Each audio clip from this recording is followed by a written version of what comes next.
down as follows: 20 in Graves, 13 in Hopkins, 11 in Muhlenberg. I think that's been reported as 12. We believe it is 11. 12 in Warren, 4 in Caldwell, 1 in Marshall, 1 in Taylor, 1 in Fulton, and 1 in Lyon. Undoubtedly, there will be more. We believe it'll certainly be above 70, maybe even 80. But again, with this amount of damage and rubble, it may be a week or even more before we have a final count on the number of lost lives. Currently, we believe there are at least 105 Kentuckians that are unaccounted for, that we are still working to find. Currently, we have 300 National Guard assisting rescue and recovery efforts, a few more than that. Hundreds of state employees from the Transportation Cabinet, the Division of Forestry are clearing roads. You know, we saw a little light of hope yesterday, and we were actually able in Mayfield to get from just clearing roads to starting to haul debris away. I believe that's the same in Muhlenberg County from my conversation with the judge this morning. Worked directly with groups to get cell service back in Hopkins, Marshall, and I think it's up and going in Fulton County as well, working on Hickman. To recap, we declared a state of emergency roughly before midnight, before the storm really hit. We received immediate federal emergency declaration, I believe, on Sunday, which is the fastest we've ever seen. And last night, we received a federal declaration of major emergency, I think the fastest that has ever been issued. And we are really grateful. From FEMA, Gracia Sheck is here with us and is going to give us an update on what that means. But it's really good news for our families. It means FEMA is going to be on the ground, documenting losses at people's homes, helping them go ahead and file their claims. Again, I believe this is the most rapid response by the federal government in the history of the United States of America, and we need it. And we are really grateful for it. And then Michael Dossett will go over a few other things here in a minute. New pieces out today, and I have a lot of pieces of paper here. I'm going to work through them the best I can. Is I'm ordering flags to half staff in honor of those lost and those suffering from this tornado. So all state office buildings will be lowered to half staff for 1 week in honor of the Kentuckians who were killed and or severely impacted. So they should be lowered beginning at sunrise, Tuesday, December 14th, and remain so until sundown, Monday, December 20th. I'm asking businesses, other states to join us in the recognition of our Kentuckians who are struggling so badly. Next update, some potential good news from the candle factory in Mayfield that we are actively working to confirm this information. All of this is being reported by the business. We pray that it is true, but we are working to confirm it. So according to the business, 110 individuals, 94 are alive and have been accounted for. Again, we are working to confirm that. 8 are dead. We found 8 bodies, and 8 are missing. We feared much, much worse. And again, I pray that it is accurate.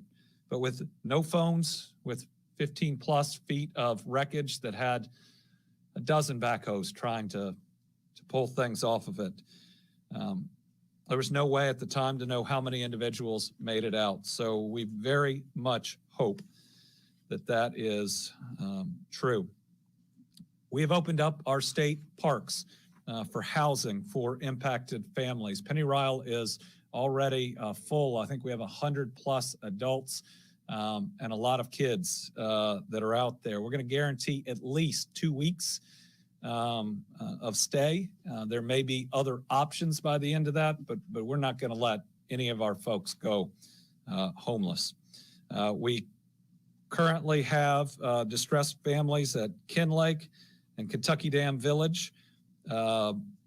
Currently, we have some openings. I'm working with the county judge, Judge Perry in Graves County, to move people from a warming center or shelter to these rooms. We've got at least 58 rooms open at Kinlake. Kentucky Dam Village, we have 30 open. If we can get power to Lake Barkley, we'll open up about 50 more. We do need a little bit of help. We need some volunteers to help us staff the state park. It'll be things like washing dishes and washing clothes, but we could really use that help. So if you are looking for a place to be of assistance, you can contact Director Andy Cassett. His name's Andy, at 502-418-3581. His email, andy.cassett, KASITZ, @ky.gov.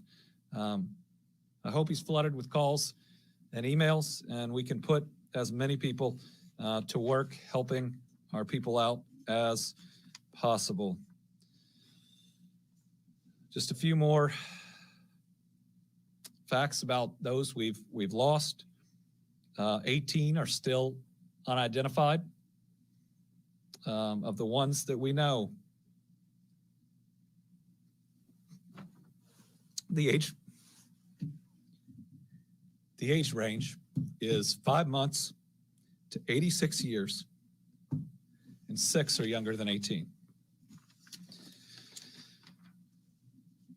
Help keeps pouring in from all over the country.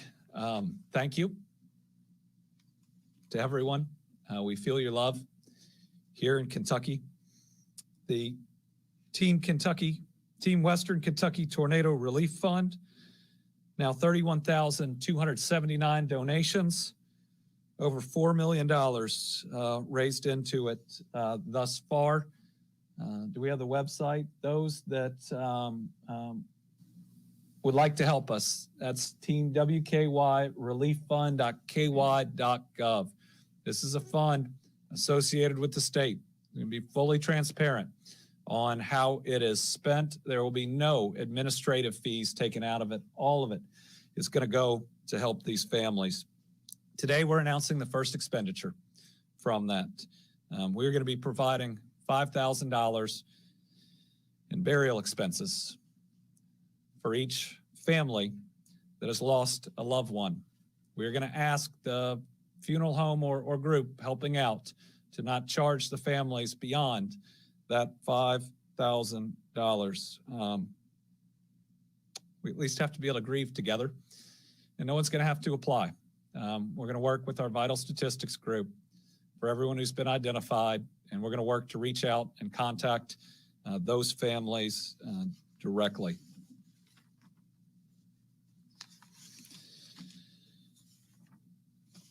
Right now, we think we have about 30,000 Kentucky homes that are without power. Significant debris removal going on right now, but there's just a mountain of waste. It is going to take a significant amount of time. We've got significant livestock dead in all of the areas. There's ongoing cleanup with that too. Department for Community-Based Services in Mayfield suffered damage, cannot serve the public at this time. A mobile unit is in process to get down there so it can provide those continuing needed services. Those that have needs for the Department for Community-Based Services can call 1-855-306-8959 or applying for help online through the Connect site. Walgreens in Mayfield is the only pharmacy that has been open. Starting today, Walmart plans to open for prescription fulfillment. This is in Mayfield. If you need a refill, it helps if you can bring your medication bottles. But the pharmacy recognized that you probably don't have them. So if you have a list of your medications, that would be helpful too. Mayfield Nursing and Rehab has been closed due to storm damage and will need to rebuild. All residents have been relocated. Kentucky State Police is asking, especially in the Graves County area, for any family members of missing loved ones, you should report to the office building of His House Ministries to provide a reference standard to law enforcement for identification purposes. It's located at 1250 KY 303 in Mayfield. Anybody who needs assistance in getting there, call 859-267-7775. Kentucky State Police is also using rapid DNA technology to assist in the identification of victims. So they're requesting any family members of missing loved ones to come to that same building to submit DNA so that they can match. Kentucky State Police is also working to verify the information on the candle factory. I know, like the folks in Western Kentucky, I'm not doing so well today, and I'm not sure how many of us are. I was working on getting the confirmed deaths this morning and realized I was writing on the back of notes that one of my kids took from school. And here's what it is. It's notes on inertia. It means that an object that's in motion will stay in motion. So we're going to keep putting one foot in front of the other and push through this. Everybody out there, get the help you need. Take care of yourself, and we'll continue to provide updates. To the people of Western Kentucky, we're not going anywhere. We're going to be with you today. We're going to be with you tomorrow, and we're going to be there with you to rebuild. This is one state, people that love one another. And I think everybody in Kentucky, but also everybody in the country is standing with you. And with that, I'll turn it over to Director Dossett.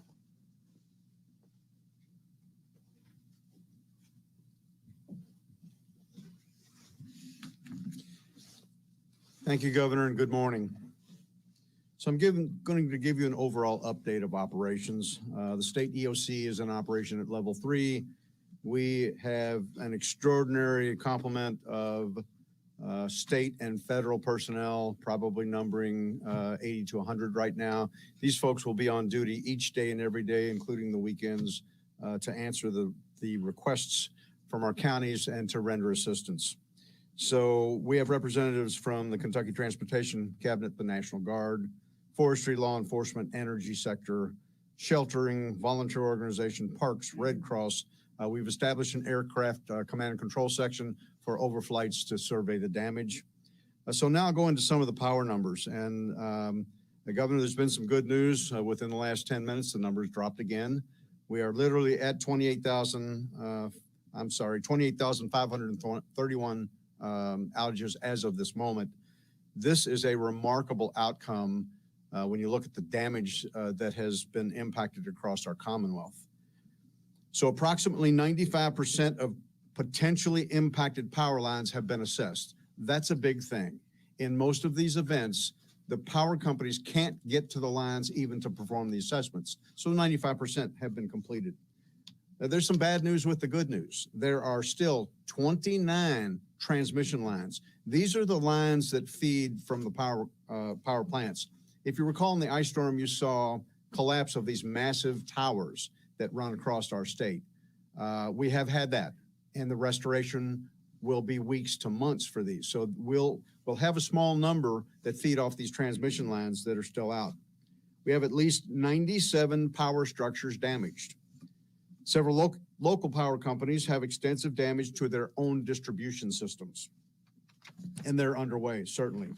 Mutual aid crews from across other states are arriving daily.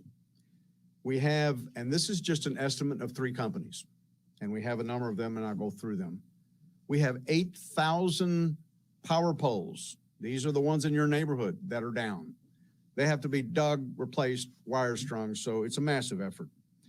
8 of the most impacted local power companies: West Kentucky Rural Electric Cooperative, Lexington Electric, Nashville Electric, Memphis Light Gas and Water, Warren Rural Electric, Murray Electric, Bowling Green Municipality, and Mayfield Electric. So we have water systems also impacted. 3 systems currently not operational with 10,400 customers. 11 systems currently with limited operational capabilities for about 17,000 customers. These are boil water advisories. We're certainly familiar with those in other impacts. The division continues to coordinate with all municipal utilities. We are delivering generators as we speak. Our regional administrator will speak to some of the generation opportunities and things they're bringing over Target here in a second.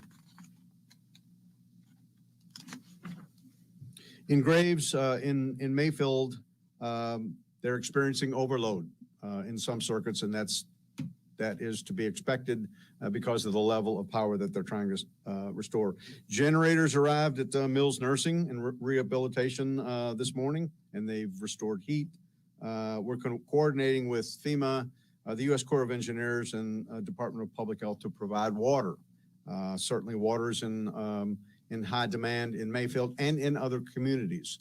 We are bulk drop shipping water, bottled water to command centers across the state in the impact area.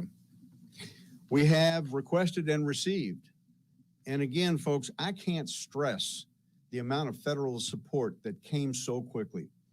I can tell you from just being a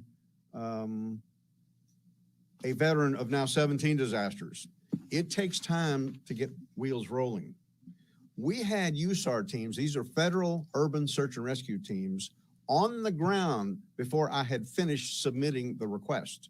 Gracious Sheck just overnight approved 3 additional USAR teams to do wide area searches. We're doing the known impact, and now we have to search all of the debris areas. The forward elements of those teams arrived last night when they were requested yesterday. So folks, pulling out all the stops. In Hopkins, we're assisting providing generation to Dawson Springs Independent School. That's a key issue. That was assessed last night, and we'll have something on the way. In Dawson Springs, obviously electric is still down and water is being reestablished. Verizon also set some mobile cellular units in place last night. So with that, restoration is ongoing. This, again, is not going to be a week or a month operation, folks. This will go on for years to come. This is a massive event, the largest and most devastating in Kentucky's history. And I'll close with saying the key here is our thoughts and prayers and our hearts go out to all of the victims, to all of the families, and to the families of those who are still missing. This is a horrific event, and prayers will help. Now I'll introduce Gracia Sheck. Gracia was with the governor and I yesterday as we again toured the area with the Secretary of DHS, Alejandro Mayorkas. It's always a challenge to pronounce the Secretary's name.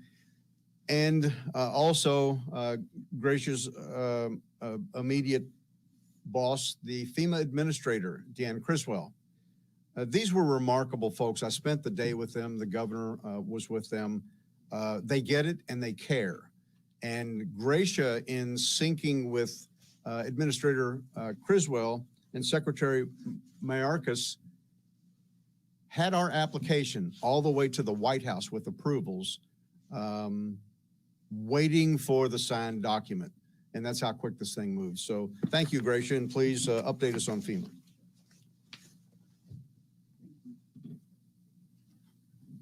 Governor, Director Dossett, thank you. Yesterday meant so much to the secretary, to the administrator, to really see, and as they said, the pictures didn't do anything what we saw on the ground, and such an impact. And as Director Dossett said, our hearts and prayers and thoughts go to the families, for the families who lost loved ones, for the families who suffered such incredible damages from what we saw.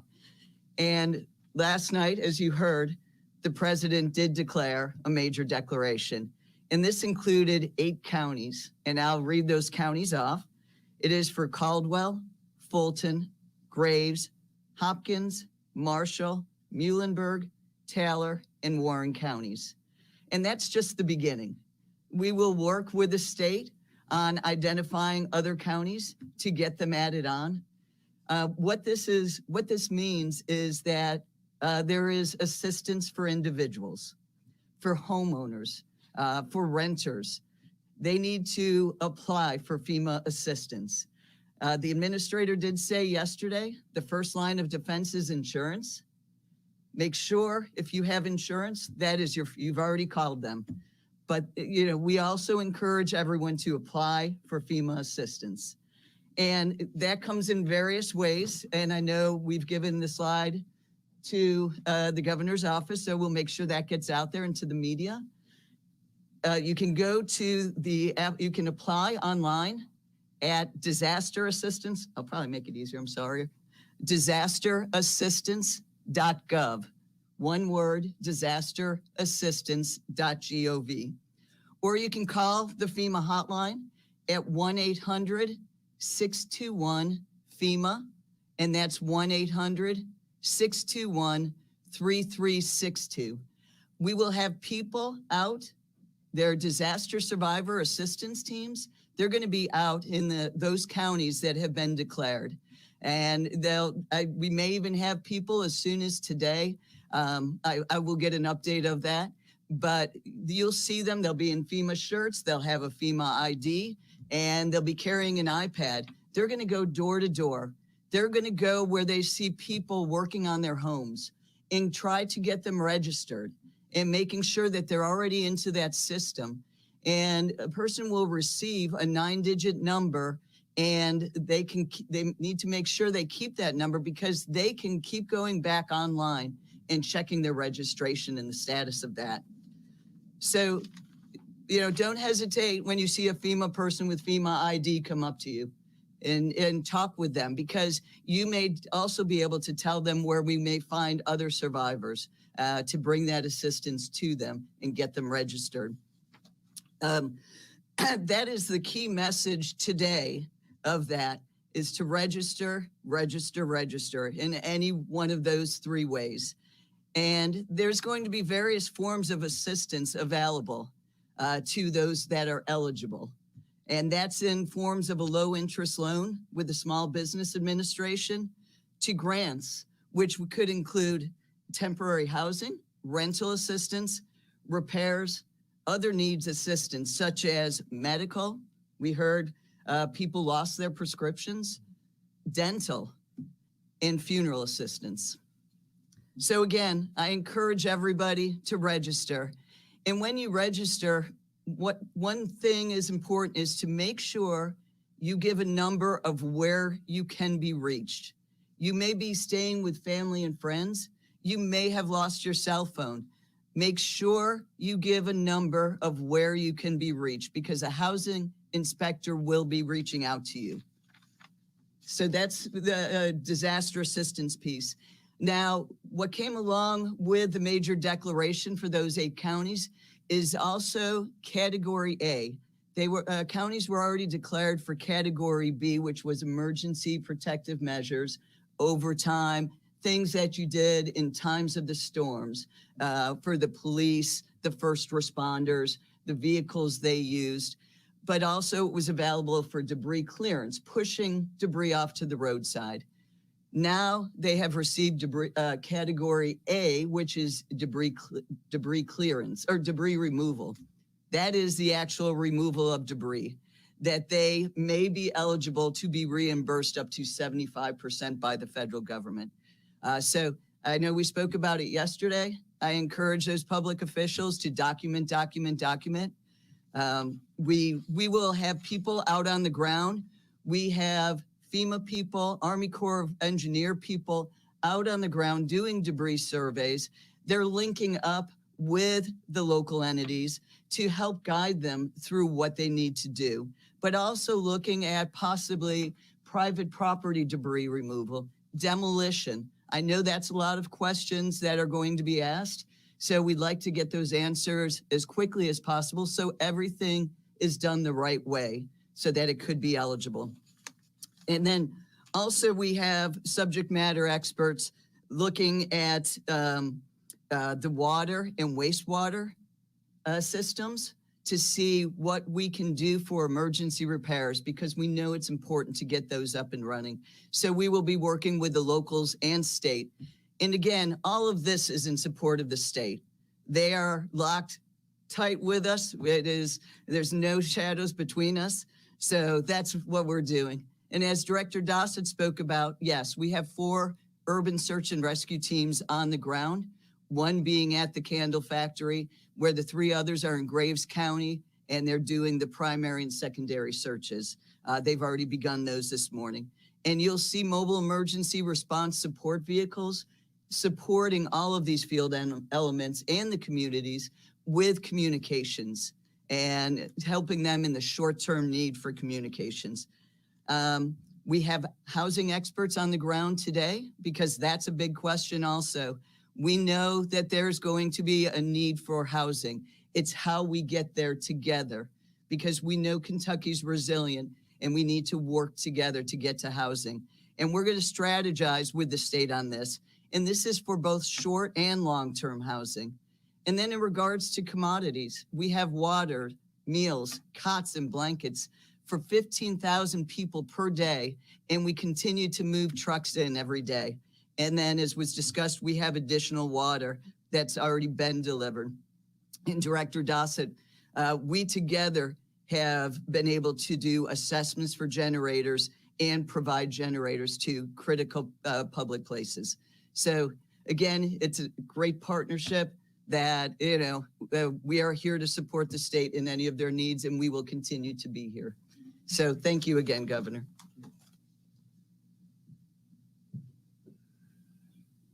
All right, we'll open it up to questions. We've got 5 that are here with us today, 5 journalists and others on the line. So we'll start with Georgia MacArthur. Okay, we'll go to Carolina. Governor, your voice is shaking this morning. You nearly broke down. You were announcing some of the ages. How are you feeling? How are the people of Western Kentucky feeling, the ones that you've seen? Just how is everyone doing? People of Western Kentucky have gone through an unspeakable trauma. I mean, it's traumatic even being there helping. You go from grief to shock to being resolute, span of 10 minutes, and then you go back. It's hard to understand how something like this, or why something like this happens. It is just awful. And the people who lost everything but are still here with us, it's hard to think of them as lucky, but this is really hard. But we're going to make it. We put one foot in front of the other, make sure we have the inertia, and we'll rebuild. There's going to be grief. There's going to be cleanup. But then we're going to make sure that everybody gets back on their feet. We do have a lot of support out there. I mean, the whole country is calling and trying to help. Actually, one of the biggest challenges we have in these counties is too much in many ways. How to coordinate an unprecedented amount of goods and of volunteers. But there's a lot of love out there. Bill?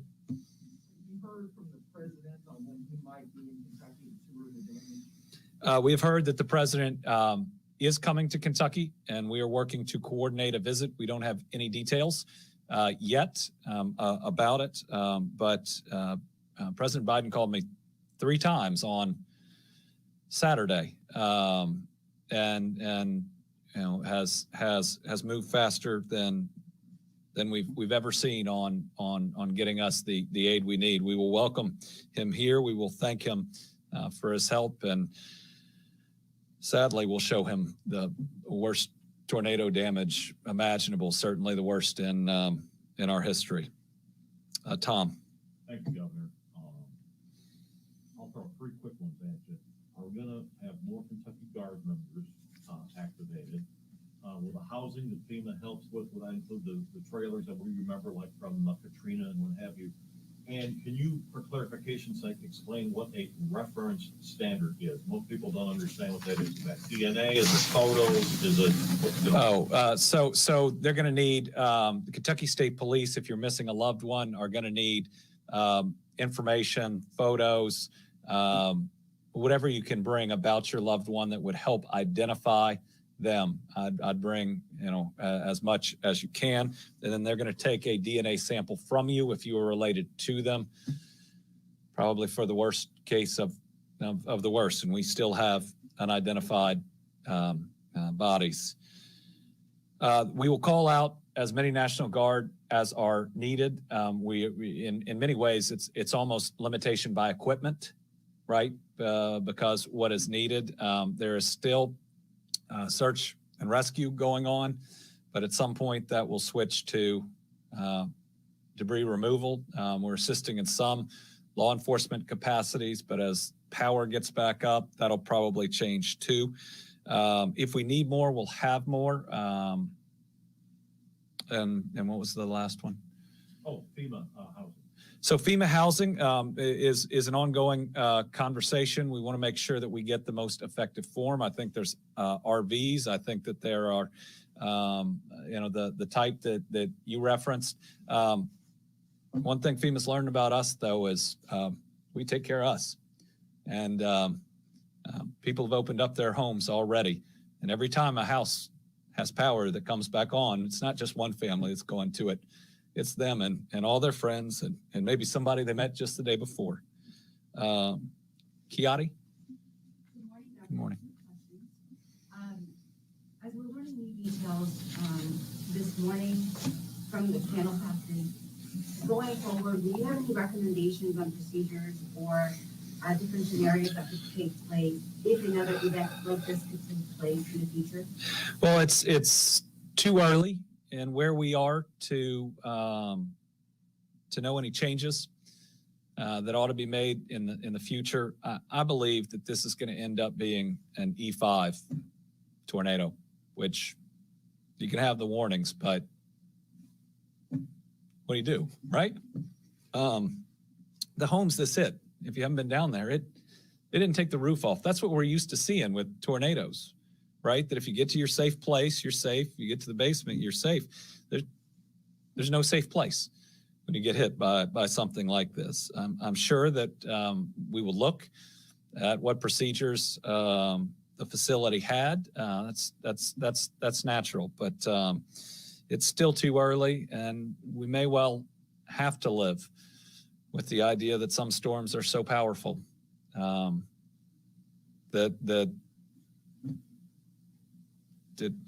what we can do to protect ourselves is limited.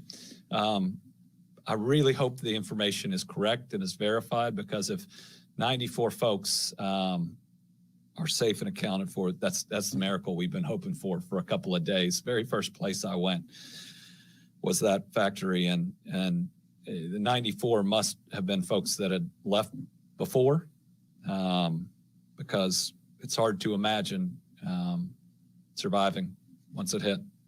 Do you have one more? I do. Okay. Today, December 13th, 1 year ago, we watched vaccines arrive to Kentucky. Yeah. We're still in a pandemic while this crisis in Western Kentucky across the state is impacting us. 1 year later, just your thoughts right now with what's going on with Kentucky. It's hard. We've had a pandemic. the last 2 years. We've had a historic ice storm. We had flooding that had some of our eastern Kentucky towns underwater, and now we have this. We'll push through all of it because we don't have a choice, and we're strong enough to do it. John Boyle, WFPL. Hi, Governor. I wanted to speak specifically about the candle factory. Obviously, that's a big development if it does turn out to be true. And I know you guys are working on confirming it, but I wanted to get a sense from you, how confident the state is in that information at this point in the process, and then a little bit of, I guess, specific details on the ways you guys are working through it to verify that this information is correct. So we're verifying the information. So I don't have a level of confidence yet. This is information provided directly by the company. Kentucky State Police is working through the list of individuals they found. We just want to make sure they are okay, and then we need to proof whatever documentation it would take to establish the number of people who were there that we have to account for. We believe it's 110. We just want to make sure. So I can't give you a level of confidence, but this is the information the company's providing, and so I want to provide it to the public and very much hope that it's true. I think the company has also pledged to cover funeral expenses of their families. Jack Bramer from the Herald Leader. Governor, of the 64 people confirmed dead, do you know how many have been identified? And of the 105 Kentuckians unaccounted for, do you have a county by county breakdown of those folks? I don't have a county by county breakdown with me now. We will work on getting that. And remember, that's fluid because people have to report somebody as missing.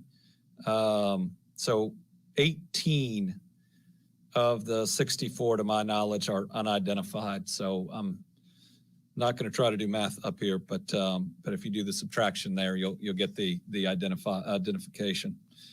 WDRB.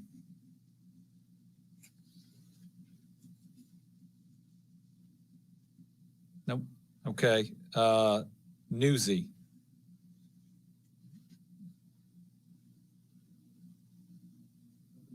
Nope. Okay. Corinne Boyer. Hi, Governor. Your office put out a warning Friday afternoon about the weather that was to hit on Friday evening. Do we know what kind of warning people at the candle factory received? Well, the information was absolutely out in the public about a strong set of storms that could produce tornadoes. We knew we were going to have a significant weather event, but you can stand in the middle of Mayfield, and I don't think anyone could have predicted something as devastating as this is. I do believe there were warnings. I believe for days people were advised. I don't fault warning systems. I don't fault training. I don't know about the procedures in the candle factory, and don't have any reason to fault that either. I mean, how do you tell people that there's going to be one of the most powerful tornadoes in history and it's going to come directly through your building? It's another reason it just makes it really hard. It's the why is an answer that we'll get one day, but not one I think that we'll get on this earth. Debbie Yetter, the Courier Journal.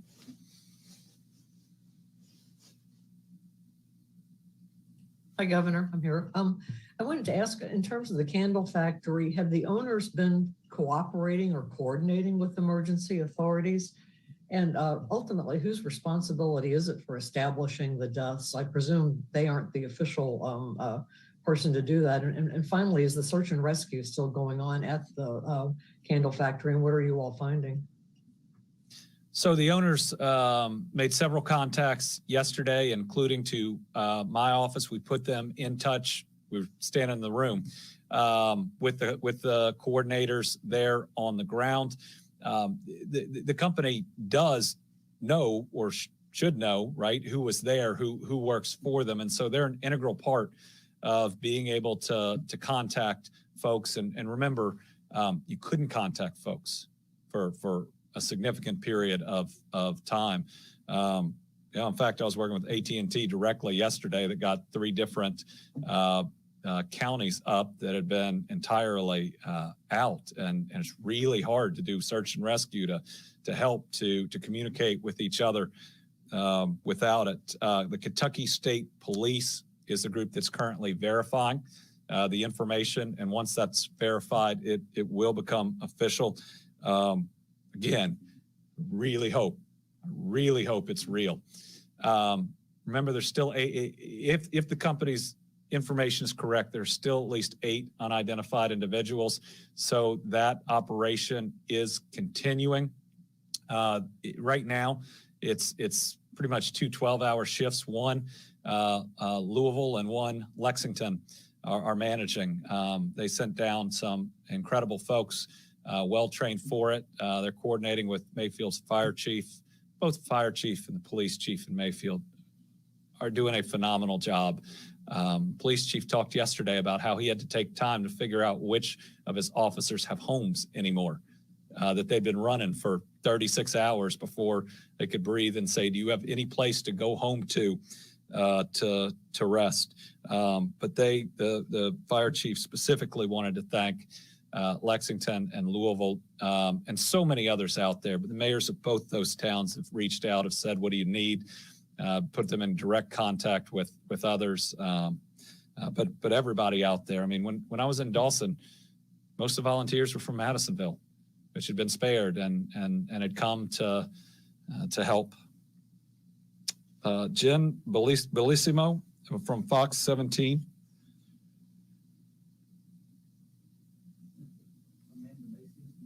Yeah, okay, Amanda Macias for CNBC.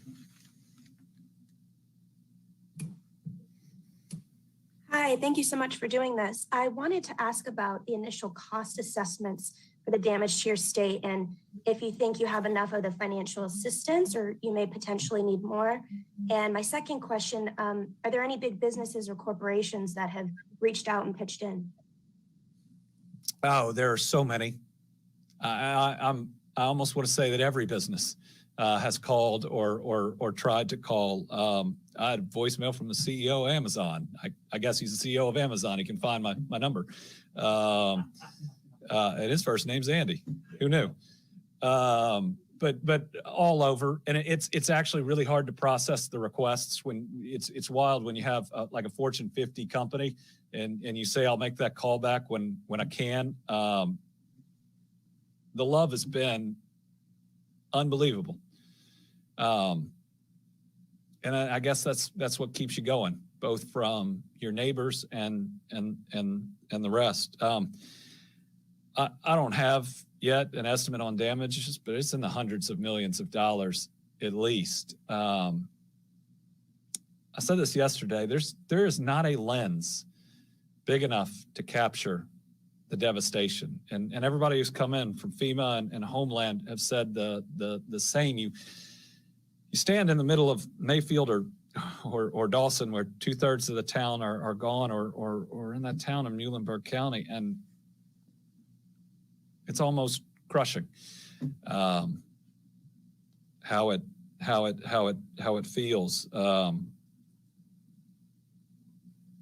again, whatever the cost, I know our federal partners are there with us. We will spare no expense by the state. I'm going to spend as much of today as I can ensuring, whether it's state parks or others, that we've got a warm place for our families to sleep. And then turning tomorrow or the next day, I'm going to make sure that we come together to make sure these families can celebrate Christmas too. We lost some kids, and we have some kids that lost their homes.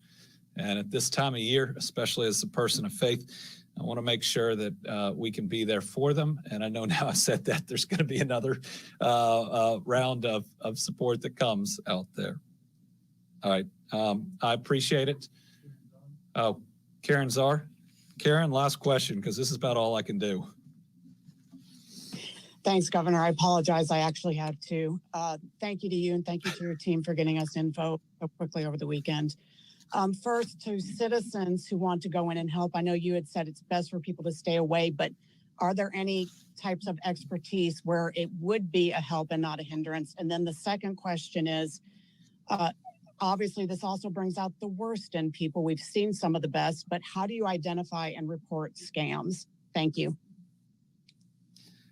Well, identify and report scams both locally. The Attorney General's office, I know, has also pledged its support. The price gouging statute is in effect. That's also the Attorney General's office. So report to them if all of a sudden gas goes through the roof or building materials go through the roof. Sadly, we have seen that sometimes, but I hope that we won't see it here. A tragedy of this level, hopefully no one will try to take advantage of. What was her other? What was the other question, Karen? Oh, well, first, we do need help at our state parks. And, you know, that doesn't take any expertise at all, just chipping in and helping to do the things that support these families. I believe right now that the expertise that is needed is there. All right. To all our folks in Western Kentucky, stay strong. To the rest of Kentucky, if it hurts, it's because you care. To all of you, we love you. We're going to be with you today, tomorrow, and in the years to come.